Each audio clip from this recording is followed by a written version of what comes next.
What is going on, beautiful folks? Welcome to the Mental Healness Podcast. I am your favorite diagnosed narcissist, Mr. Lee Hammock, better known as Mental Healness Everywhere.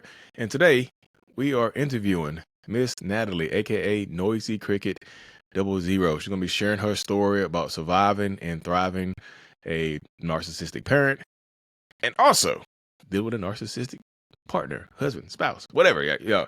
So I'll let you go ahead and introduce yourself, Miss Natalie. I'm Natalie. That's Nipsey, if you see him in the back. And I'm just here to discuss and share my story to hopefully help other people. Okay. Well, thanks for hopping on and being one of the first guests we ever had on here. And first question is, did the cat survive it too? Yeah, I got him after.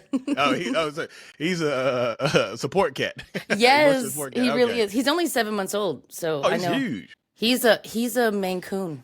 Okay, I was like, there's a big. I thought it was a grown man back there in a cat suit. Okay, okay. He's 16 pounds. He'll get to 25. He's huge. Okay, so we have an emotional support cat named That's Nipsey my baby. Hissel. Yeah. Okay, perfect. So you go ahead and get started. Share what you want to share. Like I said, you have any questions you want to particularly ask me, just ask away. But I also, like I said, if I hear something, I'll just give you my little advice as well. Right? Yeah, jump in because I've dealt with narcissists all my life. So I'm a Okay. pro. I feel like I'm a pro. I feel like I can spot them like 10 miles away now instead of like 30 feet. Yeah, sometimes you gotta get close to get that scent before you get spotted later on. You know, it's just like, Hello. Yeah. And unfortunately, my narcissist was, to me, attractive. So that made it way Okay. worse. Okay. So yes, my first narcissist was my mother, but I didn't understand what that was. Growing up, I always looked for how to have her love me. Like, what do I do? What can I do? What can I do? And long story short, that followed through in my marriage. So I had abandonment issues and from my father leaving. And if it wasn't for me healing that during my marriage, I would have never known I was married to a narcissist. I mean, he was a covert narcissist. So everything was, under the blanket, behind closed doors, that type of thing. Very much. I'll just start here. Where I realized I was married to a narcissist, there was a girl. I've been following you for many, many years. But right before you, there was this one girl. I can't remember her name, but she posted a video of breadcrumbing. She was just teaching us what it was. And she was in the shower and she showed like a lot of shower water coming down and then the breadcrumbing all the way up until like a bottle cap of water. Like, and I reposted it on my Facebook one night. I was just scrolling, he was in bed sleeping. And I posted it on Facebook and I was like, in my head, this was my mother. oh, uh-oh. So I Already see where it's going. Yes. So I posted it, went to sleep. I woke up the next morning, the whole house is in a rage. Like, he's throwing things, You want to talk stuff about me on Facebook? We don't got to be friends on Facebook. And I said, what's happening? Because I had no clue. But he watched that video back and he realized that was him. And he projected that to me. So because I was listening to you, you're like, they telling themselves. I was like, I started listening differently. You know what I'm saying? Mm-hmm. In addition to the actions that he was doing, because I fell in love with the potential and I've been around for a very long time. We were together for 18 years. Mm. Yeah. So Your relationship could vote. Your relationship could literally vote. Legally vote. Yes. And oddly enough, so you know how they say it takes about 7 times for women to leave a domestic violence relationship or whatnot. It took me 7 times. Do you have your doorbell? What's happening? No. So yeah, the 7 times is an average. That it takes a domestic violence victim to finally leave a toxic relationship. Yeah. And once I realized that, I thought I was more prepared than the next person who had been in it before me, but I wasn't, because I had, my plan, my runaway plan and all that stuff. He found it. I stashed a little $700 away behind the mattress. He found it. You want to be a little famous girl on TikTok? He found all my stuff. Goodness gracious. Oh, it was bad. He's a hater. He was hating on you. He was just like, how do you find? He had to be looking for the money to find it. I was just like, you don't just go, she's got some money hidden around here. Like, just like there's something is amiss, right? And go hunting for stuff. That's crazy. Yeah, he found it. $700 stuffed away. And mind you, we made over 120 grand a year. There's no reason why I should have been, stacking money away 20s and 30s here, or 20s and 30s, 20s and 50s here. But I had to. And the financial abuse hit immediately. As soon as I asked him for a divorce, I mean, it flipped. And of course, I got the reverse discard and all this stuff. He tells people nowadays he kicked me out, but I also abandoned him. So I don't know which one he's going to go with. You abandoned him emotionally, and then you kicked him out. A little bit of both. Yes, I did. Divorced happily. And, okay, so I was going to say, one of the times that I was trying to leave, which is actually the 6th time, he knows I'm a person that is very, I'll wear statements on my shirt. Like, I'm a big statement girl. And I bought one of your, yes, I bought one of your tank tops that says I'm enough. Oh, okay. And in the video of one of the videos of me leaving him and him attacking my son and I, I'm wearing your shirt. And it set him off. Not because of who's Lee Hammock, because he didn't know your name, but he knew that I was watching your videos, talking about it in the household, this kind of thing. And so I get a lot of enemies from that right there. When people say I just watched your video. My partner doesn't like you. I'm like, they don't know me. They don't even know me. They know that voice. They hear that voice like, you listen to him again. He just he lying to y'all. He online lying. They ain't how it really is. Yeah. I get a lot of enemies from that. It's so funny. And I promise you, when it happened, I didn't know I was wearing it because I got it from the Ring camera and I looked back and I was like, how ironic was that? How ironic was that? But I've been away from him now for 1 year. I'm in my house now, thriving. I've been here for 2 months, but I had to stay in an apartment. I had to build up. I had to do all the things. But yeah, once he showed me who he was, he did try to do, and the worst thing you can do, if a narcissist especially doesn't want to admit that he's a narcissist, is go to therapy with them. Oh, are they marriage counseling? Yeah, he tried it. Now, at this point, I already knew I was done. I was trying to play the mental game where I was giving into it, buying myself time to get out. And he was just like, whatever we can do to fix it. And I'm like, yeah, buddy. In my head, I already done gave you 3,000 million chances. This is over with. But yeah, I had to play the game because anytime I didn't want to go in the car with him, it was very violent.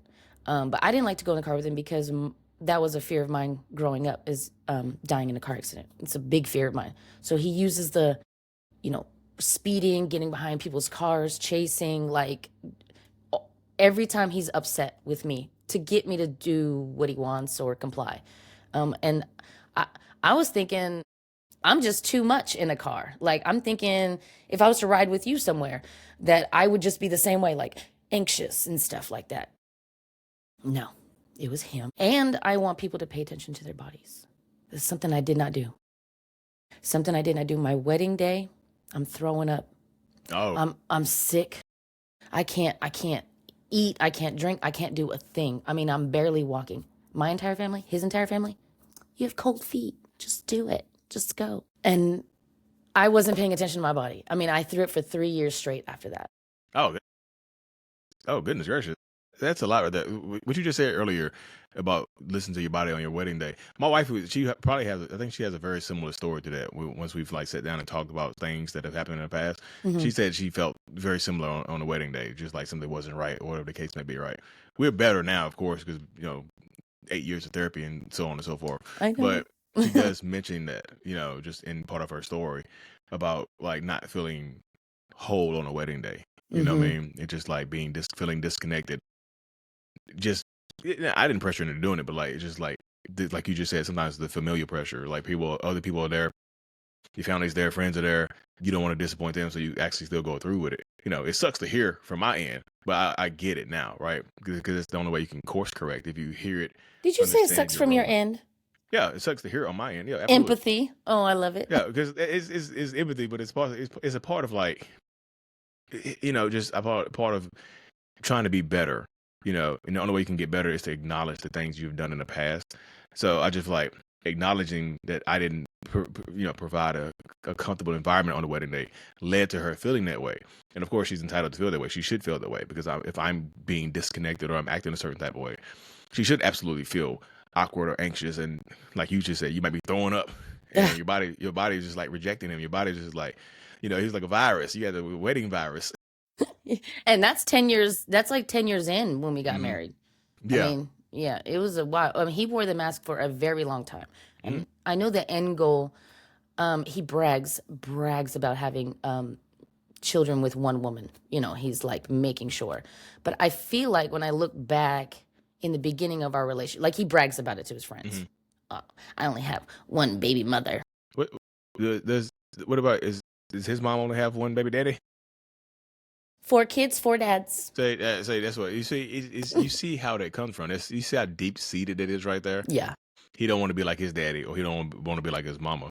So it's a part of him bragging to himself. I know he's saying it outwardly, but it really is him bragging to himself about it to make himself feel better. Like, yeah, I might be treating you horribly, but guess what? I only got one baby mama, right? Right. And this is how you kind of like a self high five, like Barney from How I Met Your Mother, like self high five. This is his way of congratulating himself. And he does that a lot. He does that a lot. Because I was a divorce paralegal while we were together. And I loved my career. I was in the office doing my thing, okay? But I looked at the numbers. We're building a family. We're also going to get married in another year. And I had saved up money to buy a house. This is for me, like, because I had one son before he ever met me. Who he adopted, which let me tell you, he loves to tell everybody that story, but my son wanted a dad, so he asked him to do that. It had nothing to do with my ex, let me tell you. But oh shoot, where was I? You were talking about buying a house, saving up money to buy a house. Thank you. So I was saving up money to buy a house. I had my career, everything was fine.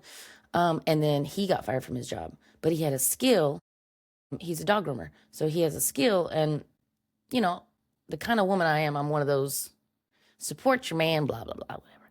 And yeah, so I said, let's look at what kind of money you would be making versus me. Now I had an office job, and they usually say work smarter, not harder, but the money was there. So I took the money that I had for my house, and I bought a van, whatever, and I created a business from it.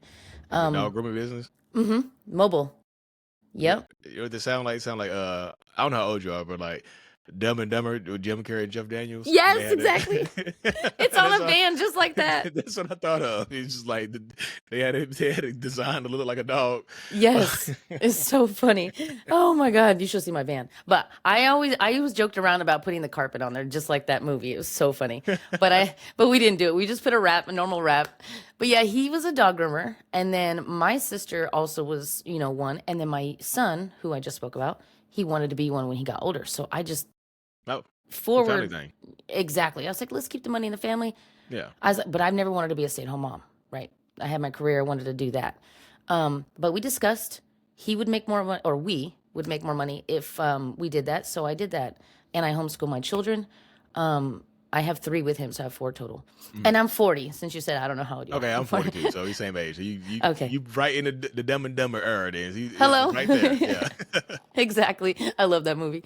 But yeah, he I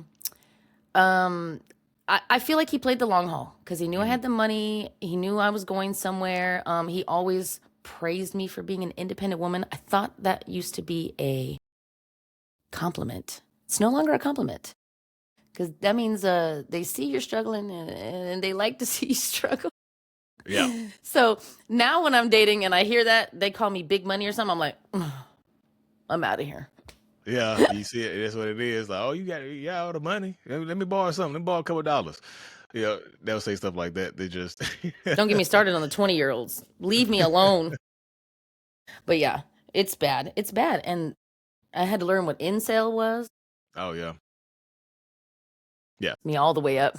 Yeah, the incels, I think they're kind of messing up the world a little bit here and there. Yeah. Well, my husband is one. Oh, one of the biggest stories, and the reason why it really fully ended, like besides The physical, because the physical ramped up at the end. That was in between. It was, whatever. But the final thing was so we had our son, and that was our finale, our number 4, our one, our done. No, I was going to say one and done, but number 4 and done. And we had previously discussed, before we ever got married, before we ever started having kids together, that we would have 4. That's it. And I already had one. So that means totality. he only, yes. Yeah. And we knew that, and that's fine. We got married. Okay, fine. We talked about what we were going to do afterwards as far as birth control, because I'm not on anything and we've never been. And so going through the, what do we want to choose or whatever, we've landed on vasectomy because basically I did all the work, like stop it at the faucet, basically. And we all agreed. But because a friend of mine lost her baby at 18 months from SIDS, I said to him, let's wait until our son is like 2, because that way we could possibly have another one in case something happens, which, Lord forbid, yeah. Yeah. So here comes my son born. He's now 18 months old. And I start tapping him on the shoulder like, remember that little deal we made 15 years ago? Just doing the scissors. Can we start talking about that, looking up doctors and all that? And he flipped it on me. Lee, he hit me with this line. I'm not doing that. It's my body, my choice. Oh, Lord. Did he do the flip? Almost. I was like, did he get sassy too? But he said like got sassy with it right there. Almost. Counterpoint right there. So I got a vasectomy, right? Oh, you did? Yeah, so I did. So it's I was scared to do it. It's just like super. My wife didn't have to ask me to do it. I was just like, in my mind, I was just like, this helps her, from birth control. I make jokes to her about it. It's like, this way you don't have to take birth control and get on my nerves. Yeah, she hates that. But I would eat it up every day. That's right. Yeah, but so I did that. But when coming from a narcissistic perspective, right? If I put my narcissist hat on, a lot of times they can make a man, narcissistic man, even non-narcissistic man, they can make them feel emasculated, right? Feel like less of a man because you feel like less virile. Or, the chance of the thought process also goes through that something could happen. You get this fear, and then you just like blame it. Like, well, why don't you do it? Why don't you just do it? Why don't you just get a, I forgot what the for women. Hysterectomy, I think. Hysterectomy or a shot tube or something side, like that. Tube side, yeah. And they'll put it onto you because they feel less than. And, narcissistic people tend to struggle with their own self-worth, even if they are conventionally attractive. The surface might be pretty, but right beneath the surface is like a bubbling volcano of insecurities. So when you're saying, hey, snip, snip, you're like, oh, you want to snip me, make me less of a man? And they attack you. It's like they lose their minds and stuff like that. Oh, he did. Because at that point, it's like, he did weird stuff. Like he lifted my shirt up and smacked my belly. It was like, look at you. And I was like, what? I'm like, I literally gave up my body to give you the kids that you, like, he begged me for kids, right? Yeah. Not saying that I wasn't a part of that. But all my kids are like 7 years apart. Like, they got some time in between them, except for the last one. The last one snuck in there 2 years later. But like, and I've never thought of myself being a stay-at-home mom, raising kids and homeschooling kids. I didn't have the patience for that, but I have it now because they need me. So, and to you made a point about post-separation divorce. No, thank you. After divorce. Yeah. That's what post-separation means. Anyways. Yes, that is still happening. It happened to me last night. I mean, I have him blocked so I don't have to speak to him. But I had to ask him a question. And as soon as I got him on that phone, I mean, he tried to rip me a new one. And this is coming from a guy who, while we were married, we were still living in the same home. Have you ever heard of that show called Pop the Balloon? Yes. Tell me why he went on that show while we were in the middle of our marriage. It went viral. It went viral. Wait. And then I wrote in the comments, I said, excuse me, can y'all ask him to sign our divorce paperwork? Oh, I think I might actually saw your video about that. I think you posted a video on TikTok about that too, though. I think I actually saw your video about that. I forgot that was you. Like, yes. Y'all were married and he went on Pop the Balloon? He literally said, I have a question. And I was like, yes, mind you, I was moving out of the house and I was in an apartment. And he goes, "Can you watch the kids this weekend?" And I go, "Is everything okay?" Like, because he sounded urgent, Mm-hmm. you know? And I was like, I'll do anything for my babies. If they need me to watch them on any part of your time, I'll take them, please. And he was like, great. Then it was time to pick him. It was time for him to pick the kids up from me. And he didn't have a car seat. And I was like, he was like, "Can I use your car seat?" And I was like, "Where's your car seat?" Then I look in our old car, because I left my car with him. And I look in there. There's nothing in there. It's empty. And then he's wearing these earrings that he never wore. And he has like this fake tooth, because he got a missing side tooth. You know, he got a fake tooth in there. I was like, "What's happening?" And he was like, nothing. Tell me why. I got the kids for a week or whatever. 1 week later, he picks them up. I go home. I'm home alone. I go home. I get on my phone. And I scroll and I see. And I don't watch the show. So for it to pop up on my FYP, I'm like, somebody wants me to see this. So I watch it. God put that in your algorithm right there. God was like, oh my gosh, I'm telling you. And the clip went viral on its own, not because of me being the wife, but because of what happened in the clip. So the girl had like a wig on, and some guy named Herbert like made fun of her and tried to say, "Oh, I don't date women with tracks." Ridiculous shit. And she goes, "I don't have tracks." And she was like, "If you want, I'll pull off my wig." And everyone was like, "No, don't do that." And she did. And she was bald headed, but she was fine. Like that. She was you know what I'm saying? Wow. She was bad. And then, so she didn't pick that guy. And the last one left was my husband. Oh my God. He was up there with my name tattooed on his arm and everything. So funny. And so I read it. So I'm watching it. Mind you, what I saw was the clip, not the whole YouTube video. It was sick in my stomach. I couldn't watch the whole thing. I still haven't watched it, but I watched the main like highlight clip or whatever that they put. And so it flashed before me, and I scrolled past and I said, "No, that guy looked familiar." And I go back to it. I did not recognize him. This is the wildest part. He just came from my house and I did not recognize him. Because the mask is more than just like, you know, it's on their face. He did not look like himself. Okay. So, and to me, because I'm so unattracted to him now, he looked like an alien. Like to me now, like I've seen him, I'm just like, ugh, I can't believe I liked that. But yeah, so I saw the clip and I said, "Oh, you're lying." So I get in the comments and I'm like, can somebody ask this man to sign the divorce paperwork? Because I've been trying to divorce him for like a year now. And they were like, "Oh my God, you went on the show married." And then so when he came to pick up the kids a couple weeks later, he blames me for it not working out with the girl. Lord. I said, "Wait a minute. You're the one that went on married." Yeah, the girl picked him. The girl picked him. Mind you, two divorce, no, I'm sorry, I said divorce. 2 DV strangulation cases on me. Can't be around guns and certain things. And you just put this guy on your show, was like, "Yeah, bring him on." And he's married. He probably Absolutely. lied. He probably lied about it. He didn't put that on there. It's like, any criminal offenses? Like, nope. And he told the girl, because they did like a update. He told the girl that we were separated for 1.5 years at that point. We had not been. I was like, I literally put in the comments, I said, "Lady, my shampoo and conditioner is still in the bathroom." I don't know what to tell you about that. Now he would have got picked though. Now he got picked. Yeah. Oh, in the comments, "Oh, he's so nice. He's the nicest one." I said, "Y'all just don't know." They said they don't know, but you see, that's how you get narcissistic people to operate like that. People, they put their best foot forward, right? They put the mask on as snug as can possibly be, and they are courteous, they're kind, they're charming. You know, a lot of times people use the word charming when I'm doing my one-on-ones. That's one of the most consistent words I hear is charming. They were so charming. Like, charm is a red flag now.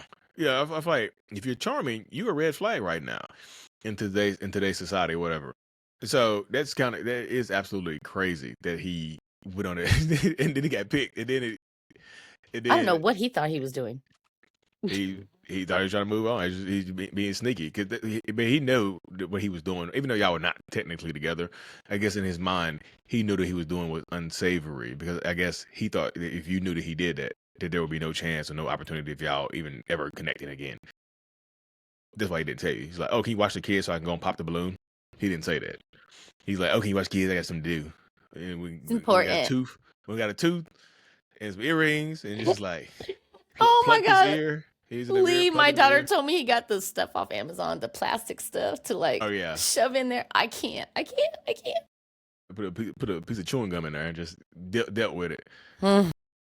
Let me ask you a question. So, what do you think what was the final straw? I know you said it was the domestic violence and things like that were escalating towards the end. What was the final straw? Because a lot of people, in the field or the niche of narcissistic abuse, toxic relationship dynamics, they call it the breaking the shelf moment. What was that? What was that for you? Yeah. So I couldn't see past certain things. Like, because he didn't cheat on me, I thought good guy, right? Because Yeah. he was very loyal, but he cared about his image more. That's what that was. It was about his image. I have to look good. I have to have a good looking wife, great kids, the white picket fence. But for me, it was the my body, my choice. Because I very much took that as an attack on my body. I said, how could you? And we got into an argument about Trump because he took away the Roe versus Wade thing. Yeah. It directly affected me because, wouldn't you know it, the one time I sleep with him, the one time I slept with him on our anniversary night, he was very much like, we got to still do this. We're working on our marriage. This is the time I told you we were going to therapy. We were going to therapy, but mentally I was just like, I'm just here right now. So we did the situation to do. I got pregnant. Wouldn't you not know that it became an ectopic pregnancy and my life was in danger? Yeah. And man. Trump had just taken away the Roe versus Wade situation, right? So I'm telling Chad, my ex-husband, hey, we need to figure this out. And he was like, yeah, we're married. I'm like, oh, you think I'm about to have this thing? Yeah, he did. So what he didn't know is I already made the appointment for the abortion, because it's my choice. Before even finding out it was ectopic, I had no clue it was gonna possibly kill me. There was no way I could know. But at that point, I knew I was pregnant because we had only slept together the one time. 2 weeks later, I'm throwing up, sicker than ever. My body, it hits my body. And I came and I thought to myself, what do I do here? What do I do here? I am in a really bad predicament. I'm now pregnant with my 5th child that I do not want with this man. I can have as many children because, let me tell you, I'm a great mom. But with him, no thank you. So I was like, what am I doing? I was like, am I really going to divorce this man? We have a house. We have cars, our business, right? We built everything up to this point. I'm now in my soft girl era, you would think. No, Yeah. I'm not. I'm fighting for my life here, and I'm a single, what do they call that? Wife? Single wife? Married single parent. Yeah. And all of that. Again, I kept saying to him, I don't want to raise another kid. Da, da, da. So when I went through it, we found out it was ectopic. I was like, okay, well, good thing I already have the appointment anyway. We go through it. He was very supportive. All of my pregnancies, very supportive. So there was nothing I could have said bad about that. As soon as the baby was out of me, oh, we did this for your mental health. Had a baby for your mental health? No, we aborted it. Oh, I was like, wait, what? He's trying to say I aborted because he puts it on him or puts it on me. You aborted my child for your mental health. Like, we didn't discuss things as husband and wife. Yeah, but you see that feeling and that thought process is very similar to the vasectomy conversation, because it's an attack on him. Right? He takes that as a criticism towards him, like, oh, I'm not good enough to have another baby by. So you did this. So you did this for your mental health. What about me? You didn't think about me while you were doing this, right? So that's what you get a lot of narcissistic people who have that mindset or that process where they feel personally attacked if you get an abortion or whatever the case may be. If you decide to not, opt out of pregnancy or whatever the case may be, divorce. The parasite was in my body. yeah, divorce. Yeah, but it's in my mind that has to do with me. It's like if I was a great husband or a great parent, whatever, you would be like, you know what? 5 times the charm. Got a whole handful, right? Literally a handful. Basketball team. But because you don't want to do it, right? He's just like, oh, this is about me then. You're doing this for your mental health. You see how I can take that as a personal attack, even though it's not. It can be geared towards a slight against him. But also, you said you had mentioned like that Trump had did it, but the Roe v. Wade, that was 2022. I was just like, I know people have the conversation like Trump didn't do that with Biden. The Supreme Court did that in 2022. Oh yeah, but the year. Yeah. No, I saw it. I was just like, okay. I know people see that. It's like, wait a minute. Wait. If you have to cut that, I get it. No. I'm not Nothing cutting. political. No, hell no. No. It was just the time of the climate that we were in, and now he's back. the judges that he put on the court did it, of course, yeah. So I can understand why you said that. But I know people will hop on here, they're like, wait a minute, I was into it until that right there. No, Trump didn't do that. You know, just Okay, I didn't know directly, but yes, the people that he appointed. I promise, I got But you. when I it didn't got know. I thought it too. That's why I had to look it out. Let me look at it real quick. okay, Yeah, you're good. fine. No, you're 100% fine. Oh, he fact checked me, y'all. No. Because I wanted that. Because I know you know how my mind works. I'm thinking ahead. I'm always thinking ahead. Like people gonna see that and they'll ignore everything else that she said, all the help that she's giving, telling her story. They're just like, that right there, you lost me right there. You know, just like, you lost me right there, boy. But that's that mentality right there. Yeah. Thank but you. Yes, no, you good. No, you good. But it was like you had said something earlier too about my mind went blank. No, you had said something about, but no, it was the personal attack, the criticism that he takes towards that right there. He would never let that go. You see, it's just in that attack right there. It's just like the post-separation abuse, how he's still being aggressive and angry towards you, even though y'all not together. That doesn't go away because you know, divorce, separation is the ultimate rejection. You rejected me. You had an abortion. You left me. You're divorcing me. Or are y'all still technically married? You're divorced now.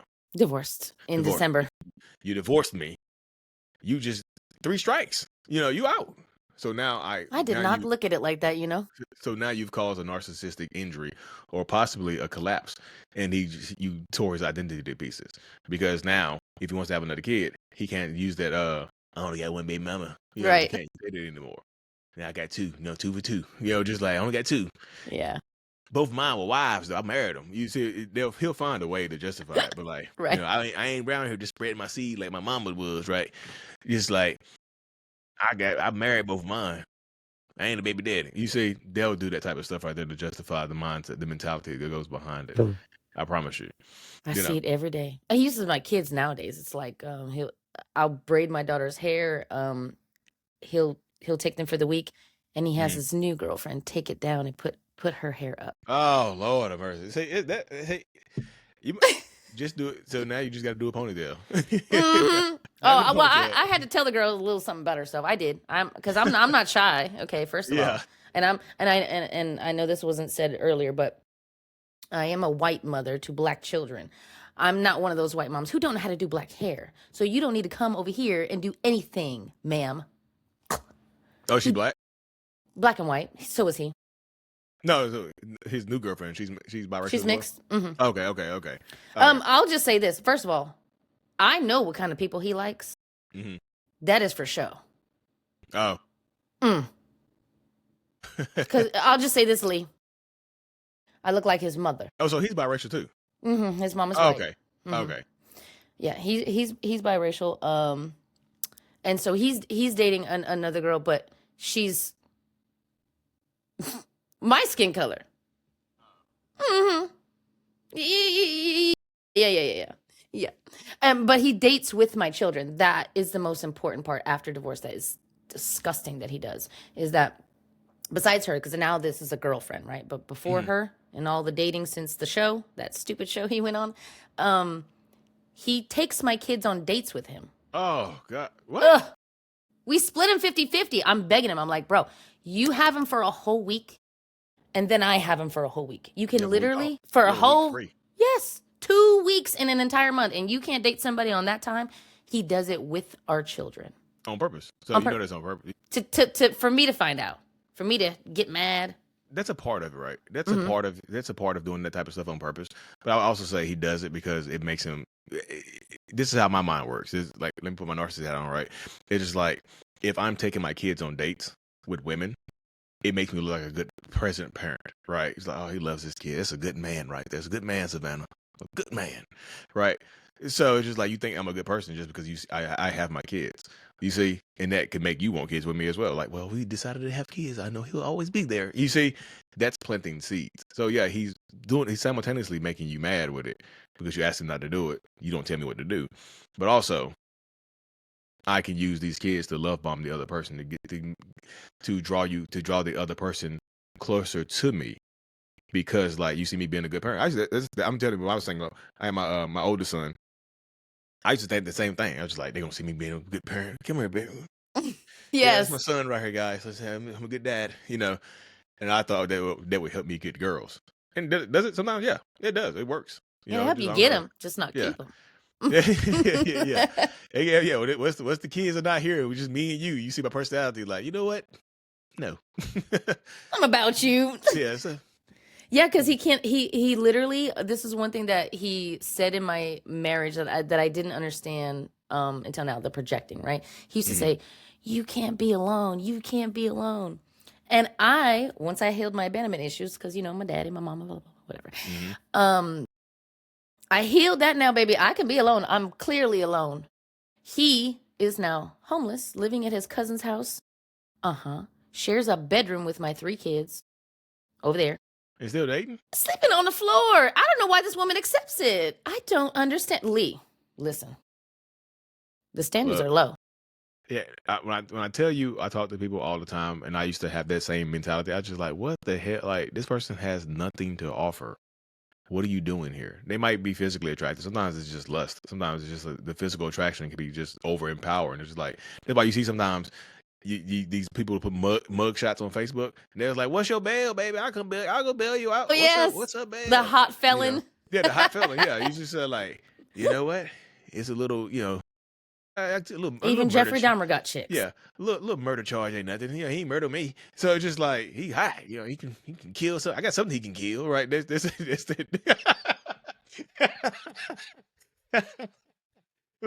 I'm just telling you, that's the mindset. No, that's the mentality that goes into it. I promise you. It's just like sometimes it's the lust. It's just physical attraction. You feel like you can, like you just said earlier. You said it. You said, I saw the potential. So some people see him in his position. He's trying hard. He's being a good parent. He hasn't left his kids behind. So they see the potential. And he has his own company. That's what because we split it. He got one, I got one. Yeah. So you see the potential in there. It's like, well, he's on a hard time. He fell on hard times. So yeah, I promise you, I used to have that same thought. I was like, what the hell are you doing? My head be hurting. I'm like, what the hell? But then I get it. Once I talk to so many people, once I've coached so many people, I started to get it. I still don't like it. It still don't make sense to me. But I get it, right? Just like, okay, I get it. But so many people set themselves up because if they don't have anything when you first meet them, and then they build it up or you help them build it up, they will resent you for that. Oh, he's mad at me for that, honey. He was homeless when I met him. Yeah. So you said the same thing. He moved into my place with me and my kid. Yeah. So you said the same thing. He's like, he didn't have anything. You see the potential, the attraction. Sometimes that's what it is right there. And then they resent you for that. It's like a jealousy. It's like a deep-seated jealousy that's just like, how dare you have a life that I deserve? Like, what have you done to have a life like this? How dare you get to live this life and I should have this. I should have that. You just hit on something for me. Hold on now. Okay. I did modeling for like 2.5 seconds, right? He used to go crazy over my pictures. He's like, it was for Coogee. You know Damon John? Okay. Yeah, I we say age. I know Coogee. Oh yeah, that's right. I forgot. You look so young. Okay, I gotta teach you about FUBU real quick. You know what I'm saying? Yeah, I know FUBU. Yeah. Damon John and I are now friends. That's my boy right there. All right, let's go. But I used to model for him, and my ex, when we were dating, he was like, "Oh, you need to put the pictures up, on the wall of you." And I was like, "Ew, no, that's like corny, right?" Later on, we got a house, whatever. And I was like, you know what? I'm going to put like one of my modeling pictures up because no pictures in the house were of me. They were of him and my kids, him and my kids. That's what I wanted. But I put one up. And one day when we got into the little argument, that's the first thing that he ripped down. Oh, Lord. Lord. And he stopped me from modeling. I never continued it after we got together. And I still have offers for it, but I'm just like, now I'm going to do it because, baby, he's stopping my dream to get on Big Brother. I'm getting on Big Brother. Okay. I would say right now, you might as well go ahead and do it right now because, like, you don't want to go with that regret right there of not doing it. And you have that freedom because a lot of times when you leave these relationships, you might actually miss the person, of course, because y'all it's a history together, right? It's 18 years. So you might actually miss the person, but you start to experience that freedom of not feeling judged and being able to do what you wanted to do sometimes. It's like, damn, I'm not getting choked right now.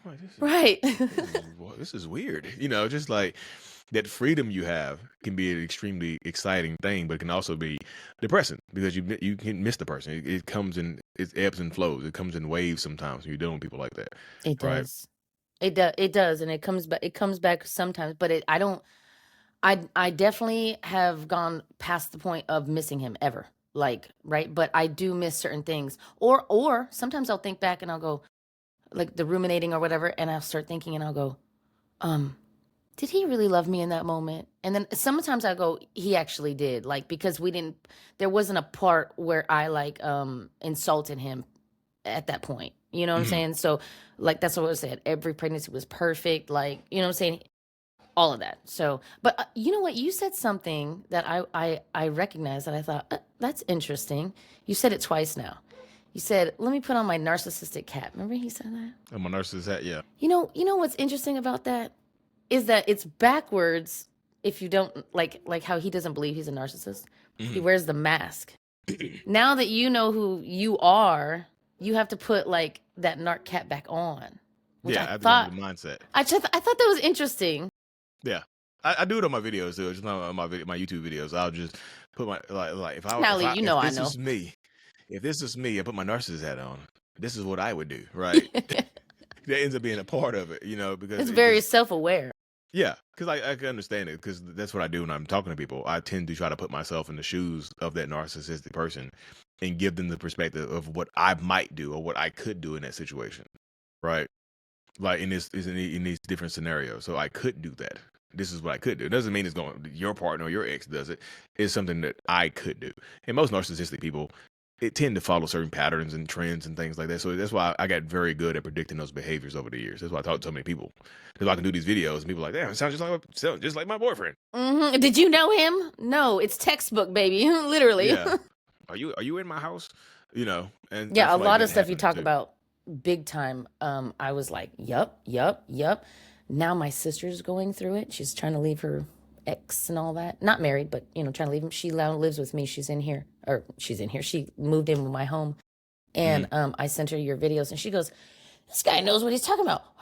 I swear he acts like he knows Corey or something. And I was like, honey, he is Corey. He's telling you without it being Corey. He's telling you like, this is who we are. Like, this is who we are. Yeah. So you had mentioned something earlier about, one of the very first things you had shared, it was about you shared that meme or whatnot. You said you shared something about a video and he got super angry about, right? What was it, a video? You said the video was, what was the video about? Um, it was a girl. She was in the shower. Oh, And the breadcrumbing. You said breadcrumbing. something about breadcrumbing. But you had mentioned it that pertained to your mom and not him. How did that connect to your mom right there? Okay, so I remember her like, so she was physically abusive. So she would hit me and then do the whole like, I love you though, like Yeah. situation. I hit you because I love you. I didn't understand it. And then she would make fun of the way I looked. So I always never liked my face. Never liked my face. You're ugly, whatever. It's because I look like my father. Oh. Because she was praising my sister who looked just like her. Right? Mhm. So she loved my older sister. Her name is Sharon. She's the one that lives with me now. She looks like my mother. I look like my father. She was mad about the whole situation. She hated me my whole life, abused me. I was in and out of CPS, the whole nine. My savior was really my stepdad. He came in when I was 3. They got married when I was 6. And he pretty much raised me with her. And he got abused. So actually I thought that was a lot of people that have dealt with a narcissist, by the way, they tend to think that it's men. But my mom was a very big narcissist. I mean, she thinks I still owe her to this day for being alive. Woo! Yeah, I've said this in my videos. I've said that right there. Just like when you are born, especially to a narcissistic mom, they make you feel like your birth is a debt. Like your birth is a contract that you sign that you owe them for the rest of your life. Just so you know, I birthed you. So The same words. And she said, yeah. when I'm in diapers, you're going to change me. And I'm like, I would never. I said, lady, I would never. I haven't spoken to her now for 5 years. Oh, man. No, thank you. She followed me to Vegas, too. Ugh. She moved to Vegas? I moved from California to Vegas right out of high school at 17. My older sister then followed. My brother followed. My younger sister followed. Then she followed. Then my stepdad followed. And now I don't talk to none of them except for my older sister. Stepdad included? Yes, unfortunately, while I was married, you know how we hide the narcissistic person and stuff that's happening behind Yeah. closed doors. My stepdad was very much in love with my husband, and so was my brother. My brother's a narcissist because of my mom. I believe they say narcissistic mothers breed narcissistic sons. My brother's the same, but he's self-aware and he knows it. He like says it out loud. He's like, I'm a narcissist, blah blah blah. He's like, never mind, I'm not gonna say it. A malignant narcissist. Malignant. Yeah. My husband was covert. So when we started going through a divorce, my family would come over on the weekends, parties, whatever, right? When we were going through the divorce, right before the divorce, I pulled my brother aside and I said, he's my younger brother of like 8. He's 9 years younger than me. Yeah. Mhm. But he's, he's bigger than me. So I just kind of felt like, I might need a little somebody around, you know what I'm saying? But he was like, I'm not fighting your husband. I said, that's not what I want. He cares about his image. So if you're there, he won't attack, he Yeah. won't. But my brother didn't understand that. He was like, He can just be there for us. Not even just to fight. Come on, bro. Guess what? They're best friends. They hang out all the time. He's friends with them. Even right now? She just went to my dad's birthday. Wow. With my ex-husband. Wow. What? Oh, he throws the kid's birthday. This is part of the abuse as well, right? Because it all ties back into it. Yeah. We had my son had a birthday. My daughter had a birthday. My other daughter had a birthday. Everyone's invited except me. Wow. And my family showed up. Like, what's wrong with you guys? Yeah.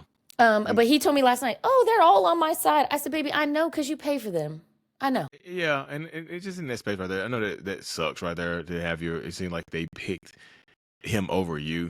But it just sometimes they do that type of stuff. When you have a narcissistic family dynamic, they do tend to choose the narcissistic person, right?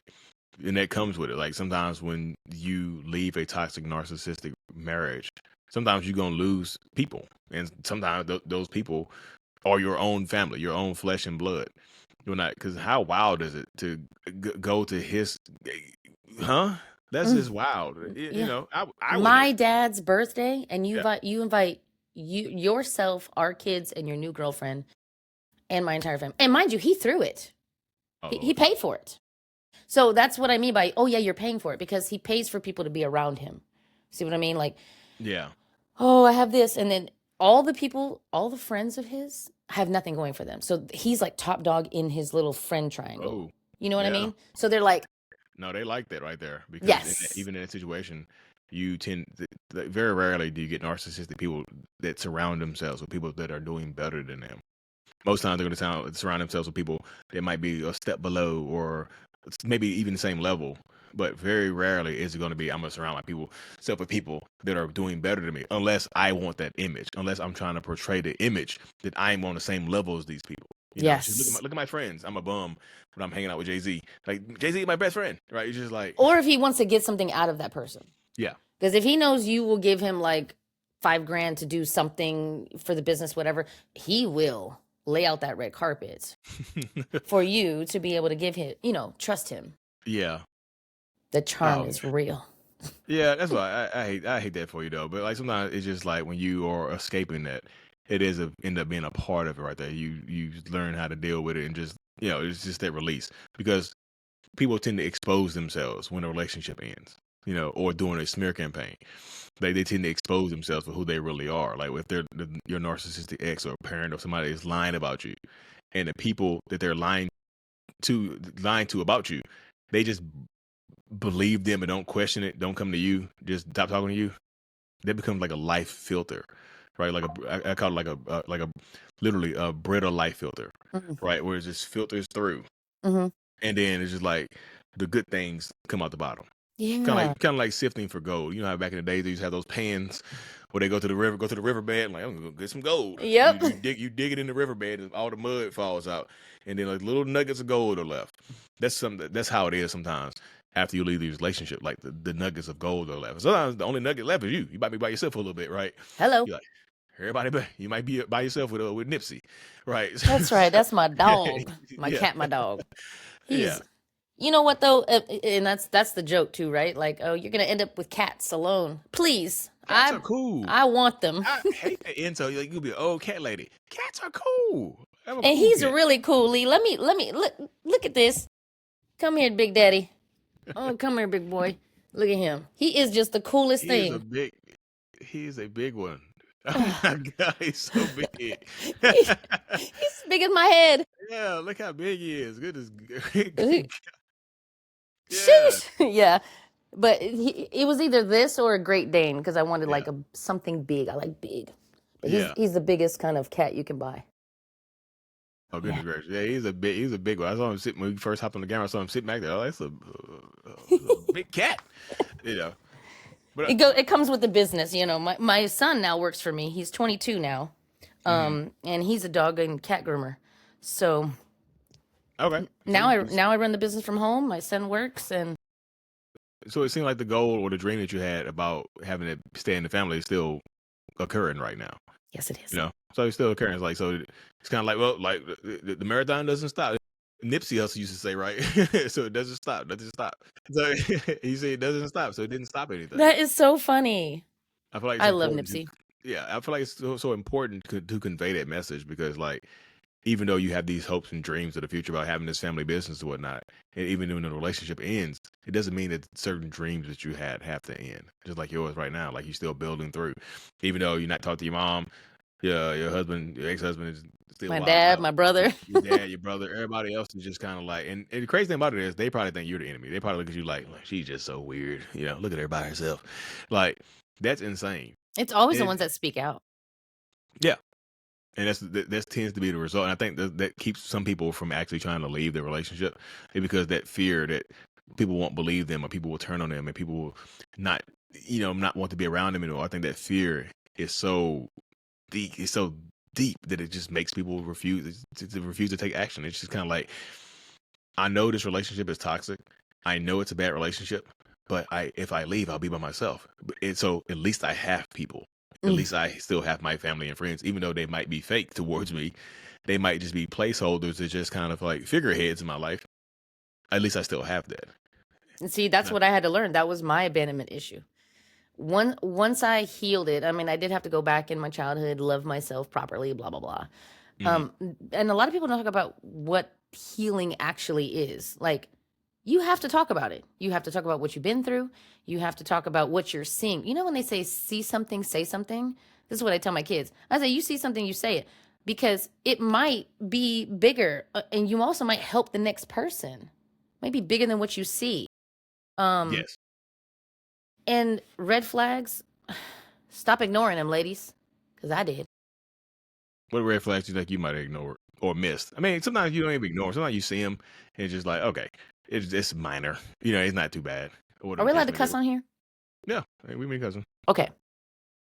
I never called this man out of his name until like 17 years in, right? Because I just had respect. One day he called me. One day we was arguing and he said, stop acting like a bitch. And I said, I can't believe you called me a bitch, right? Because I'm like, you love me. What? Right? So I couldn't believe it. And then this is the narcissistic way. He twisted it on me. He said, I didn't say you were a bitch. I said, you're acting like a bitch. One. Yeah. And I was like, and then he said, see, look at your reaction. And I'm like, so he trained me early on to not question it, not push back, don't speak up. What's the other thing? The independent woman thing. Oh, he was obsessed with that. Did he end up hating it later on? Yeah, because that's very important right there. Because a lot of the things that they praise about you at first, they turn around and flip around and hold against you or resent you for later on. They'll use it against you later on. They're just like, well, you all this, you all that. You know, they'll praise you for being independent at first, but now you need to get a job. Now you're not independent. Oh yes, now you need to get a job. This is what he says. Yeah. He just said it. He's like, you need to get a job, you bum. I'm like, I'm living and thriving without you. I don't know what you're talking about. But a lot of that, the red flags, one of them was, okay, so because I grew up in a home with domestic violence, I accepted domestic violence, but on a smaller scale at first, right? Because, you know, but one thing that he did, that, okay, there's a difference between trauma bonding, like trauma with that person, right? But what's the thing where they share their trauma? Trauma dumping? Like they trauma dump on you? Yeah, he did that, right? So I don't want to get too personal. Don't want to get too personal about his shit. But I'm very affectionate. I love to touch my man, my girlfriend, whatever I have at the time. Cool. I did a little tappy tap on his behind. And he like hit my arm. And I said, what's going on? He said, don't touch my butt. Don't you touch my butt. Turns out later, something happened as a child. And because of that, I was always on high alert. I'm talking about maybe like 12 to 14 years straight. I was not allowed to like give him a little tappy tap. I'm talking about love. I'm talking about love taps when they walk by the couch and you give them a little pat on your girl's butt or whatever. Yeah, no, I know what you mean. Yeah. Okay, because I am bi, I do it both ways. I smack a girl's butt, I'll smack my guy's butt if I have one at the time. I don't know what I got. But this is my man at the time, so I give him a little smack-a-doo when he walks by. And he hits my arm and grabs me, and I'm just like, what? So that was one of the red flags early on. I didn't understand, right? Because I thought, oh my gosh, I feel so bad for you once he told me his story. Now I'm like, motherfucker, you need to heal yourself. Like, that's where my head was at. Now, my head was not there. My head was not like, you need to heal that. I feel bad for him. So my empathetic side came out, and anytime that he got violent, I'm sorry, but you can't keep using that, though. We're 40. You can't, but in his mind, you can. It's just like, because it did happen, and it's prevalent, and I can always bring it up. But I've never used, you know what I'm saying? Like, I've never used it against him. This is like the biggest thing to him, right? His biggest shame story, whatever. For me, I have my mom abused me physically, whatever. So whenever we get into an argument, one of the red flags that I didn't pay attention to is he would say, that's why your mom beat you. Oh, yeah. And I was like, they would throw that trauma in your face immediately. Yes. Yeah. That's why I don't ever want to share with the next person what I went through, because then they're like, oh, you would accept that. No, I won't. Yeah, that's why it's just like, I typically tell people in the beginning of relationships, when you're getting to know somebody or just throughout the relationship, make people earn that information, right? Just make it earn it. Like narcissistic people, they tend to vary. Some of them will be very quiet in the beginning, but others will trauma dump on you to get you to bond to them faster, because that's the quick way to get you to feel sorry for me. I got you, right? You feel bad for me. Did not know that. So I got you now, but that's how it goes. Like, because you feel bad for me, you bond to me quicker. Same thing with the kid. I'm just telling you, that's why he uses kids. That's why he's taking kids on dates. Which is, most people would see that as weird, right? But just in case, some people, that works. Oh, you got your kids? Oh my goodness, these babies. I know this is our first date, but oh my God, your kids. Just like, I love them and whatnot. That's how they bond to people very quickly. It's a manipulation tactic. It's a manipulation tactic. Like, so gross. You wouldn't take your kids on the first date. Like, all right, kids, get ready. We're going to meet this new man. It's something like you would see in a movie. Like, there was a guy that dated like with their 3 daughters or something like that, and I was like, oh, that's cute, that's romantic. We watched that as a husband and wife before. It's not cute and it's not romantic. It traumatizes the children. But you see how in that situation they're more worried about themselves than the kids. The kids in that situation right there. Man needs to be worried about finding a mattress. But a kid, so I know you said finding a mattress. He's paying for birthday parties, but living on the floor with his cousins. Okay, so his cousin moved 1.5 miles down from us when we bought our home, and so when we were going through a divorce, I asked him very nicely. I said, "You work. We have he worked in a work van. I said you could take your stuff and go to your cousin's house down the road. Come see the kids anytime you want, but we can't be together in the same home. It's not working. And I work from home and I homeschool the kids, so let me stay here." And if you're going to have to pay me child support, right, I'll be paying for the house that we own anyway. So it's like, it's just taking care of itself. Would not listen. So what did he do? He stayed in the house, blah, blah, blah. Finally, he moved into his cousin's house, the same one I asked him to move into, but after we sold our house. And so now he shares a room with my 3 kids, our 3 kids. There's one bed in there. He sleeps on the bed when they're here with me. But when they're there with him, they sleep on the bed and he sleeps on the floor next to them. That's a good dad right there. It's a good man, Savannah. But he's at Dave & Buster's every weekend, honey, with my kids. He's a Disneyland dad. Yeah, he's Disneyland dad. But see how his priorities are all total pieces. Yeah, and he just bought 2 new trucks. And I don't mean work trucks, honey. I'm talking about one's a Mercedes And one's like this big, I don't know, Ford F-250, something like that, you know, So, because so you see the optics. That's how you get people. The optics. I have these new cars, these nice cars. I'm a good dad. I'm attractive. I don't know what it look like, right? It's like barely. I'm attractive.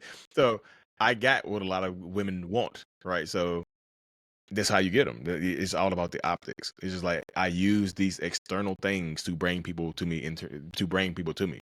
You know, it's like like the light. It's like a shining a light, and you get moths to fly to you. You know, it's just like so when you turn the light on outside, it might be clear at first, but it's 5 minutes later you got moths flying around. Like, where the hell y'all come from? Where y'all even at?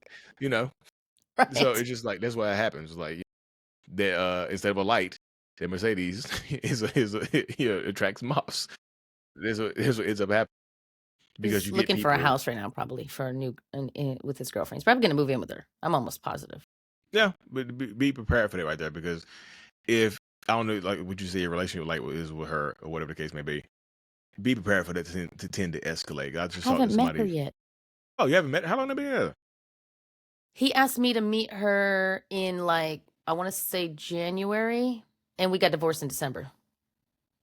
And Oh, damn. I said no until because I literally said to him, until you and I can get on the same page, we can't add somebody, a third party, to this. Yeah, that doesn't make sense. Yeah, because then you're just two-timing me. Not like that sounded weird. Two-timing me, double teaming me if we're hanging out, or like the kids got to say something. I'm not doing that. So until Yeah, me and him get on the same page, I'm not adding you to the pot, honey. But she's around my kids 24/7, so I'm struggling right now. I did write her a Facebook message. She wrote me back one, called me Sweet Pea. Hold on now. Don't you call me Sweet Pea. I just called you Sweet Pea. And she older than me. Hold on, lady. Called you Sweet Pea. Don't try to mama me. But yeah, so she wrote me back basically being a little snarky, but like, since I'm not going anywhere, I'm like, okay, lady, because you think you. But you know what's so funny? When I see her, like pictures of them, he takes her to the same places he took me, which, mind you, he didn't plan any dates. So any dates that I planned, that we took pictures at, whatever, he's redoing the same ones. I'm talking about the same poses, the same beach, the same restaurants, the same everything. But you see how that works though? Did you see because the patterns is like if this is what I know and it works, I go to it. Right. I saw a video very recently of two girls, right? They were like best friends. And they realized they had both went on a date with the same guy at different times because they were describing their favorite date and they both were talking about the same date. They was like, yeah, we went to this apartment. He had a white t-shirt and we went to Paint and Sip and he did yeah, what? Where's the apartment at? No. What? You know, it works. You know, why change up if it works? You know, so you go to what you know. Like if this place works, okay. If this beach works, okay. It's just like this is comfort zone. You see, sometimes they get afraid to step outside of their bubble. And so that right there just becomes their comfort zone right there. This restaurant. Like if he breaks up with her, you'd be surprised. You be going by that restaurant. He out there on the patio That's with Dave and somebody else. Buster's. Like, I'm telling you, he lives there. Yeah, you got a membership card, just like VIP, like a badge. Hey, Chad, how you doing? They just like, yeah, that's your table over there. Yeah, you got a VIP membership. Just walk, skip the line. I mean, that's the type, but this is comfort zone. So this is like I had a narcissistic friend. He went to the same bar every time he got a new girl to date. He was at the same bar, literally. A question as a narcissist. You just said you had friends before, whatever. What are there any narcissists in your life now that know what you do and they're just like still, or are they trying to change and tap in like you did? Most of them are just fine being who they are, right? I think most are fine being who they are because they don't think that their behaviors affect people negatively. But if their behaviors do affect people negatively, they blame the other person. You know, it's your fault. I did this. You know, so they don't care. Like I said, the one narcissistic friend I had, he absolutely knew he was a narcissist. He didn't care. He's like, you're the self-aware narcissist. I'm the unaware. Ah? Like, how are you unaware? But you just said you are. You know, he was kind of dumb. Mm-hmm. My brother told me straight out, Like, I'm a narcissist. I'm like, oh, so you know what that means, and you're cool with that? because they don't think anything is wrong with it. It's just like when you call me that in a derogatory way, yeah, I think something wrong with it then. But I'm cool being a narcissist. As long as I'm getting my needs met, I'm fine being who I am. And I think that's what most narcissistic people tend to do. It's like as long as they're getting their needs met, they're fine with who they are. That's why you have to make them uncomfortable.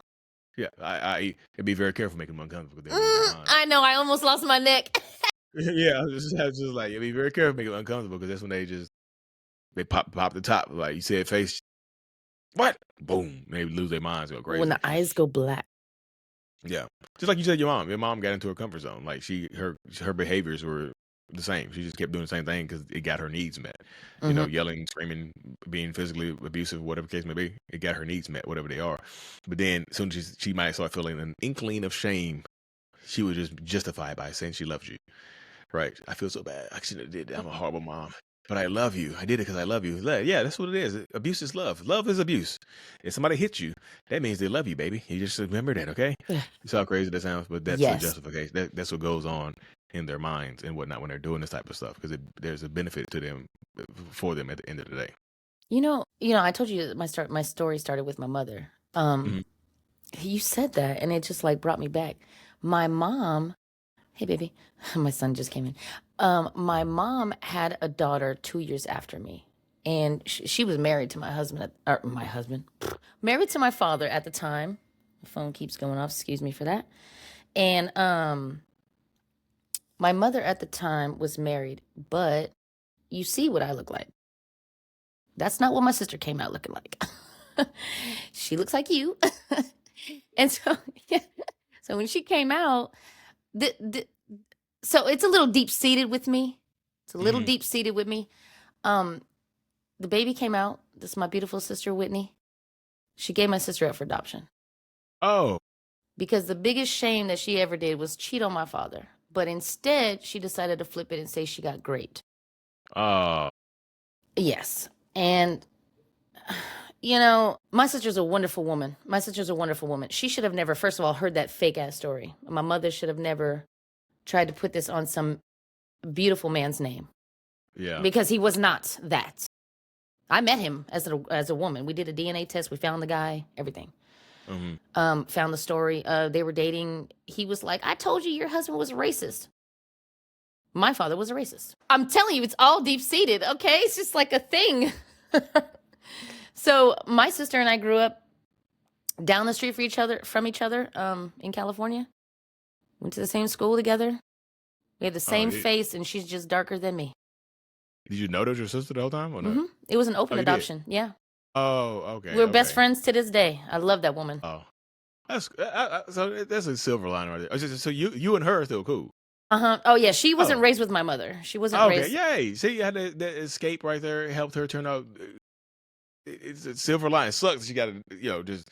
But damn. I know. And you know what's so crazy is that she, as a kid, wanted to run away and come home because she felt that disconnect, right? Yeah. But she was raised in a black home. We had a white home. And I told her, I said, Whitney, if you knew how we was raised, you were protected. You should not have been in that home. But it sounds like some other magazine or like a movie, like come out with a black baby. Like whose white baby is this? Whose black baby is that? Like, oh yeah. My father went off. Yeah. I bet. Yeah, damn, that's great. So I meant to ask you a question earlier. How did you meet your husband? Where'd you meet him at? Space. MySpace. Oh, one of the OG social medias. Yeah. Okay. Friends for 3 years before we met in person. Were either of y'all in each other's top 8s before y'all started dating? Hey, do you remember the owned? You owned people? Yeah. Honey, I owned him for like 2 years. Oh, Lord. There was this big joke because everyone thinks like, you know how like you have a celebrity crush. They will always say, because I liked Chris Brown, whatever at the time. He liked Coco, Ice-T's wife. Yeah. Okay, so we that was each other's crushes. So we always had each other at the top 8. Yeah, we was number ones for a long time. And he got me. I'm gonna tell you like this. He got me because he straight up drew a picture, like whatever pose I had in the whatever. He drew it and mailed it to me. Oh, I'm so corny. I loved it. That's cool though. But you see, that's love bombing. That's a love bomb right there. I didn't know. That's a broke love bomber because he had no money. That's why I say. That's why love bombing is not always about the money. It's about the emotional connection. It's a bombing of love, whatever love looks like to you or represents to you or to that person. Yeah. So I got money. I can love bomb you with my time. You know what I mean? I'm always my around pencil. you. Yeah. I can love bomb you. I'm not an artist. I tried my hardest right here, though. But you know what, Lee? There's something that I remember or recognize that I probably should have understood. I didn't know that whole chase thing, like the chase, the pull, the chase, in the Yeah, beginning of the relationship. I always they thought, chase you. honey, who Yeah, was they doing? chase you I in was the doing beginning. I was Oh, you doing the. chase them. Hmm. No, he chased me Ah, online, but okay, when we yeah. met in person, I said, huh. It flips. It flips. He chased you Mm-hmm. to But get once you. he knew I liked him, Boop. it was off. This is how it looks. Like in the beginning, they're chasing you, right? But then once something happens, they get you. It flips, and you start chasing after them. But you're not faster than them. You never catch them. They faster than you. So you're always, nothing you do will ever be enough. You can make them happy from time to time, and that's why these relationships might last longer, because it's not always bad, right? Yeah, it There are wasn't good always bad. times. Yeah, Yeah, yeah. it's not. I tell people, if it was 100% bad from the beginning, you wouldn't be there, right? If he get first date, he reach across the table and try to strangle you, you probably wouldn't be together with kids, right? Mm-mm. You know, first date is like, oh, by the way, let's go and get this out the way. You know, on the first date, you know what I mean? Just like sit down at a restaurant. You know, he didn't draw a picture of his hand around your throat. You know, he drew you. He's just like, he drew you and sent it to you. You know, so If look, only he would have showed me that, I'd have been like, oh, you know what? This is a problem. yeah, you'd have seen that earlier, right? That's why I said it's important to note that, like, it's not always bad. I think that's why so many people stay in those relationships right there. Yeah, yeah, Yep. yep. So did you have anything else you wanted to share? 'Cause I got You know what? I have a million things I could say. Maybe we can, if I think yeah, of something, we could do another one. Yeah. Yeah, because I have a lot. But I'm also a little giddy because I haven't been on live in 1 year. I used to stream. I've been. I can tell you got the headset. You got a good setup. Thank you. It's like This is the my headset. Astro A50s. I love these Yeah. things. I Got was like, my I got these scuff little controller. cheap headphones right here. Oh my gosh! But you know what? Gaming, you need the good ones. Yeah. I need to hear the footsteps. But no, I haven't gone streaming. And I told my son, I said, I'm gonna start streaming tomorrow. And he was like, do you have it all set up? I'm like, I got my webcam, my PC, right? I said, I got it all set up. And I tried to do it last night. I messed something up on Twitch. I don't know what I did, but it's been 1 year since I've streamed. So I'm like just getting used to being back on camera. So this Right is on. my first one. Oh yeah. Hey, samesies. Samesies. First one. So samesies. So is there anything else you want to share? Like you want to leave a parting message to any survivors or thrivers out there before we hop off? It actually does get better. It really does get better. Do what you can to talk as much as you can. Do not be quiet, but be safe. Always be safe. And he found my exit plan. Don't let him find the exit plan. But you did mention that. You said you found it and the money. Yeah, he found the exit plan in my dresser. He did some digging. That's because he knew you was on the way out. You know what I'm saying? People don't go searching for something unless they know they've been doing something wrong, and they can sense that you're on the way out and whatnot. So Yeah, my biggest thing is do it quietly. Do it quietly and try to get a couple of people that you can rely on that believe you. yes, which is extremely important. Somebody that believes you and that's not trying to pacify the relationship and tell them, just let you know. Natalie talked to me and she said she was leaving you. What? Oh, the Yeah. worst thing ever was when he had his dad come after he knew I wanted a divorce, asked him for one. He had his dad come from California, come all the way to Vegas, came to my door because I moved out of the bedroom, right? We had a separate rooms. His dad comes to my door at midnight. And I'm like, can I help you? He said, I'm telling you that you're being an insubordinate wife. Oh hell no! By that. Yeah, he tried to bully me to stay in the marriage. Oh hell no! So the whole family is behind him. Oh yeah. That family, they came out of their gene pool is a swamp. That's horrible, right? That's literally what I said. Some monsters. Yeah, that is horrible right there. And my therapist said that to Lee. When we were sitting together, he looked me dead in my face. My therapist told me, he said, 'cause I think at that point, my therapist knew I wasn't getting it. Like you don't get how awesome you are. But he couldn't say specific things in front of him. Otherwise, I will be in danger when I left. So he looked me dead in my face and he said it was something similar you said in the beginning, I think. But it was something like the package looks good, right? But the insides are trash. The external, yeah. So he was like, you could be a 10 with a 2 inside, or you could be a 2 with a 10 inside. And then I said, oh yeah, I know. And I looked at him. He said, no, you're the 10. He looked dead at me and said, you're the 10. You know what I'm saying? I was like, oh, because the I last was therapy just session? second to last.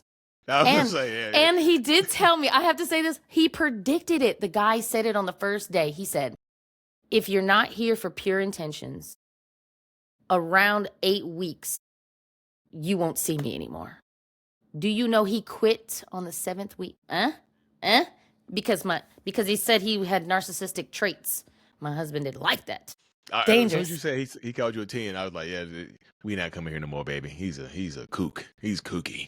Right. I know what you really meant. He must have got his therapy. He must have got his license from Dave and Buster's. I've seen him playing. But anyway, thank you so much for hopping on here. I truly appreciate you sharing and being brave, whatnot. If y'all want to follow her and check it out, I'll put all this in the description. But it is Noisy Cricket 00 everywhere, right? Everywhere. No, I know it's on TikTok, but like Noisy Cricket everywhere. We call Noisy Crickets. We call those cicadas in North Carolina. You know what Noisy Cricket came from Men in Black? No. You know the little gun? Oh, yeah, the little gun. Oh, that's why I picked it for my gamer tag. Okay, that's cool. Okay. That's like an Easter egg right there. That's super cool. Noisy Cricket. I feel like I'm gonna break this damn thing. Yeah, that's me. That's super cool. Well, thank you so much for hopping on, Miss Noisy Cricket, and we will see y'all later. All right, talk to you soon. Just hold on one second. Let me. I know you gotta. Real quick. Yeah.